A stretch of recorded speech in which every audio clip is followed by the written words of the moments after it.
India's number 1 varicose veins hospitals ఐబీసీను సంప్రదించండి. మీ నొప్పి లేని ప్రయాణాన్ని ప్రారంభించండి.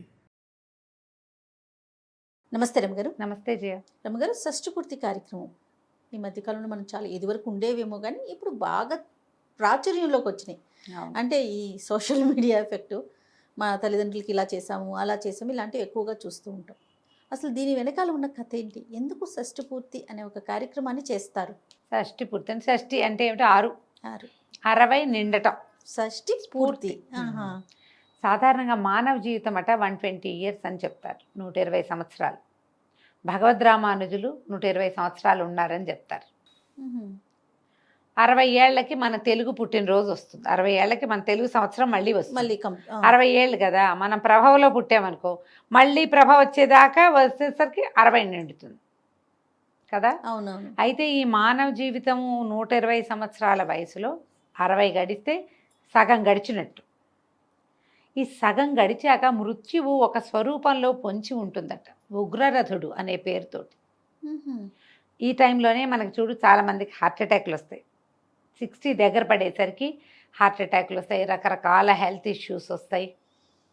ఇది దాటితే మళ్ళీ పుంజుకుంటారు, ఒక్కొక్కసారి ఇందులో పోతారు.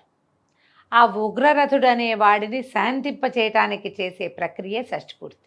ఈ 60 నిండటం, 60 దాటటం, పూర్తవటం అనేది మగవారిని చూస్తారా, ఆడవారిని చూస్తారా రమ్మగారు? సాధారణంగా సంసారంలో మగవాళ్ళదే చూస్తారు, ఆడవాళ్ళని చూడరు.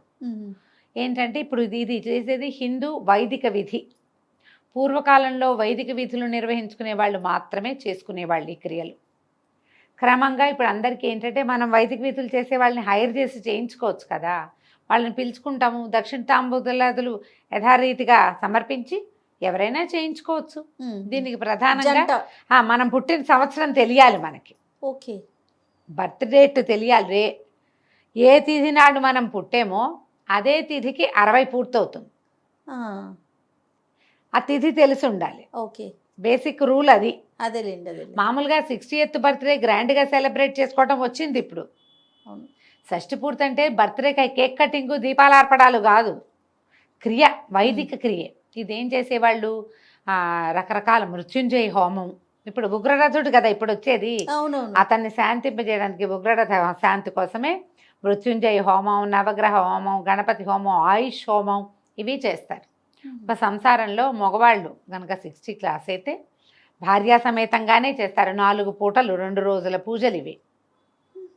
2 days ఉంటాయి కార్యక్రమాలు. బోల్డ్ అన్ని కలశాలు, చాలా కలశాలు అవి స్థాపన జరుగుతుంది.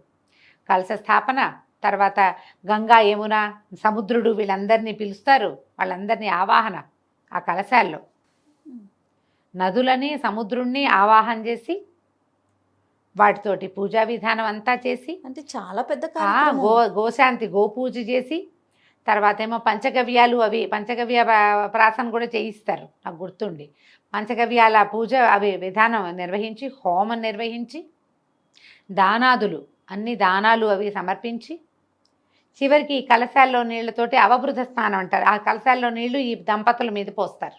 ఓకే, అప్పుడు వీళ్ళకి మళ్ళీ ఏంటంటే ఇంకా కొంతకాలం ఆరోగ్యంగా జీవించడానికి కావాల్సినటువంటి ఈ గ్రహాల యొక్క అనుగ్రహం లభిస్తుంది. పూజ విధానం అది. 60thలో ఉగ్రరథ శాంతి చేస్తే మళ్ళీ 75కో 72కో భీమరథ శాంతి అని చేస్తారు. ఇది ఉగ్రరథుడు, భీమరథుడు. మళ్ళీ 80 తర్వాత మళ్ళీ ఇంకోటి విజయరథుడు అని ఇంకోటి ఉంటాడు. ఇట్లా 3 చోట్ల చేస్తారు. ఈ 82 అవి దాటాక సహస్రచంద్ర దర్శనం అని చేయిస్తారు. మన వాళ్ళకంటే తమిళియన్స్ ఎక్కువ చేస్తున్నారు, వాళ్ళకు ఉంది ఆ పద్ధతి. 82 years వచ్చాయి అనుకో పెద్దవాళ్ళకి, పెద్ద ఆయనకి భార్య లేకపోయినా కూడా సహస్రచంద్ర దర్శనం అంటే 1000 చంద్రుల్ని చూసినటువంటి వారని పూజ అది బాగా పెద్ద, ఇలాగే గ్రాండ్గా ఆరోగ్యంగా ఉండాలని. షష్ఠి పూర్తి ఎవరైనా చేసుకోవచ్చు. ఆడవాళ్ళ షష్ఠి పూర్తి గురించి వస్తుంటుంది, నాకు 60 నిండినే మరి నేను కూడా షష్ఠి పూర్తి చేసుకోవచ్చా అని కొంతమంది అడుగుతారు. ఈ వైదిక క్రియలన్నీ కూడా భార్యాభర్తలు పీటల మీద కూర్చుని నిర్వహించవలసినవి. భర్తలు ఉంటే భర్తకి 60 పుట్టినరోజప్పుడు భార్యలు కూడా వాళ్ళతో పాటు కూర్చుంటారు. ఈ భార్యకి 60 నిండినప్పుడు మనం ఇదంతా ఇంత తతంగా కాకుండా ఒట్టి ఆయుష్ హోమం చేశారు ఈ మధ్య ఇద్దరు, నాకు తెలుసు. ఆవిడకి కూడా 60 ఏళ్ళు నిండినాయి. షష్ఠి పూర్తి మీద ఒక సరదా ఉంది ఆవిడకి, ఆయనకి చేశారు నేను కూడా చేసుకోవాలని. అందుకని మరి వాళ్ళ పురోహితులే చెప్పారట, ఆయుష్ హోమం చేసుకోవచ్చు మీరు, స్త్రీలకి అలాంటి అవకాశం ఉంది అని. ప్రతి పుట్టినరోజుకి ఆయుష్ హోమం చేసే వాళ్ళు కూడా ఉంటారు. ఆయుష్ హోమం చేసి చక్కగా భోజనాలు పెట్టుకుని గ్రాండ్గా వాళ్ళ అమ్మకి మంచి మంచి చీరలు నగలు కొన్నారు, పిల్లలు గ్రాండ్గా చేసుకున్నారు. మగవాళ్ళకి చేసేటప్పుడు ఎక్కువ కలశ స్థాపనలు, యజ్ఞం, హోమం అన్ని ఇదంతా ఆయనే స్వయంగా నిర్వహించుకునేలాగా ఉంటుంది కాబట్టి అట్లా చేస్తారు. ఆడవాళ్ళు కూడా చేసుకోవచ్చు. సింపుల్గా చేసుకోవటం ఎలా అని మొన్న ఒకరు అడిగితే నేనేం చెప్పానంటే, ఎక్కడైనా దేవాలయంలో డబ్బులు కట్టండమ్మా, ఏదైనా హోమం జరుగుతుంది 2-3 హోమాలు చేయించేసుకోండి అక్కడే. దేవాలయంలో నిత్య అన్నదానం అది ఉంది, డబ్బులు కట్టి చక్కగా వచ్చిన వాళ్ళందరికీ అన్నదానం చేయించండి. మీ పేరుతో అన్ని చోట్ల దేవాలయాల్లో అభిషేకాలు చేయించుకోండి. బర్త్డే రోజున సెలబ్రేషన్ ఒట్టిగా కేక్ కటింగు, దీపాలు అర్పడం కాకుండా ఇవి చేసుకోవచ్చు కదా కనీసము. అట్లా ఏదైనా చేయొచ్చు. వైదిక విధి ప్రకారం చేసుకోవాలంటే కొంచెం ఖర్చు, 2 రోజుల సమయము, మొత్తం జనమంతా గ్యాదర్ అవటం. పిల్లలే పూనుకుని చేశారా మరీ మంచిది, చేసుకోగలిగితే చేసుకోవచ్చు. దీనివల్ల ఏమవుతుంది, మనం ఒకసారి పునర్యవనం వచ్చినట్టుగా అవుతుంది అనమాట. గ్రహాలకి బలం పెరుగుతుంది. ఆయుష్ హోమం వల్ల మనకి ఫర్దర్గా వచ్చే అనారోగ్యాలు అవి రాకుండా ఉంటాయి. ఒక రక్షణ లభిస్తుంది వైదికమైన రక్షణ కోసం. అదే పాయింట్. ఆ పాయింట్ కోసమే షష్ఠి పూర్తి చేసుకుంటారు. 60 నిండటం సరిగ్గా మనం ఏ రోజున పుట్టామో ఆ రోజునే చేసుకోవటం మంచిది కుదిరితే. ఒకవేళ ఆ రోజు కుదరలేదు, అవకాశం లేదు, అప్పటికి అనుకోలేదు, 60వ పడిలో పడ్డాక 60కి వచ్చాక ఏదైనా ముహూర్తం పెట్టించుకుని కూడా చేసుకోవచ్చు. ఓకే, మీకు ఎలా కుదిరితే అట్లా. ఏమైనా దేవాలయాల్లో అవకాశం ఉందనుకో ఏర్పరచుకుని చేసుకోవచ్చు, ఫంక్షన్ హాల్లో చేసుకోవచ్చు. సొంత ఇంట్లో చేసుకుంటే మీరు ఏదైనా ఇల్లు కట్టుకుని ఉంటే ఇంట్లో చేసుకుంటే మరీ బలం, మరీ మంచిది. ఎందుకంటే ఈ హోమం ఇవన్నీ కూడా ఈ పాజిటివ్ వారా అంతా కూడా మన ఇంటికే వస్తుంది కదా. అవకాశం ఉంటే ఎట్లా ఏదైనా క్షేత్రంలో షష్ఠి ఇదివరకు తిరుమలలో చేసేవాళ్ళు నాకు గుర్తుంది, ఇటీవల లేదు. పెళ్ళిళ్ళు ఎలాగో షష్ఠి పూర్తి జరిగేవి ఇదివరకటి కాలంలో ఉండేవట, ఇప్పుడు ఈ మధ్య కనిపించట్లా. మరి ఏదైనా దేవస్థానంలో అవకాశం ఉంటే చక్కగా ముందుకెళ్ళండి, హ్యాపీగా చేసుకోవచ్చు. చక్కగా అన్ని విధులు అవుతాయి, క్షేత్రంలో అవుతుంది. మన వల్ల క్షేత్రంలో కూడా కొంత చక్కగా భోజనాలు అవి ఇవి పెట్టుకుంటాము. మన వాళ్ళు 4 క్షేత్రానికే వస్తారు, అన్నీ బాగుంటాయిగా. అంతే, అవకాశం ఉంటే చేసుకోవటం.